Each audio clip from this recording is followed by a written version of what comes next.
Hallelujah. He was buried in the tomb and he raised again after 3 days.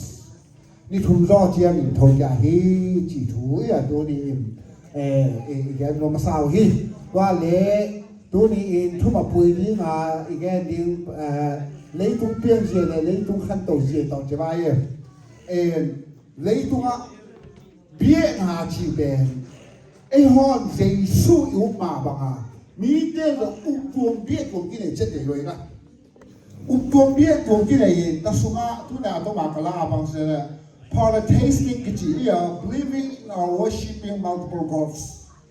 And Adam they saw his man, she na ba ni thong kia a, ni thong zo jiang ni, she na in le zo lo yi chi ba, in wai ne.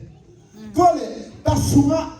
mi de ba ju le le wa hai chi le, bi thai khat bo bo, ka pe diu ni hi bo ne. ตัวกันรู้นะที่แบบเทปีขันจุกไว้ให้ขันเดียวเนี่ยป้าได้บอกเลยพี่น้องให้ขันป้าเชื่อที่จะบอกบอกไอ้สุวรรณก็อยู่กับพี่อุ้ยบอกไอ้ป้าเชื่อที่จะบอกบอกที่พี่บอกไว้เอี่ยตุ้นเนี่ยป้าจะมาเฮอินเจสุอาเปเตยกมาบ้างป้าเชื่อที่ขันบอกบอกไปอาพี่เองนั่นเอาหนูบอกไปตัวเจ้ามาโดนเราทำอาการมาสลายมีมาขันดินโดนเราทำไม่ขัดดักบอกอากูยิน阿媽呀，佢阿邊那是什麼誒？知啦，那這個我係知咧，新咧雙嘅阿邊知得呀，都animastic 嘅字 ，animastic band，新公雙古知得，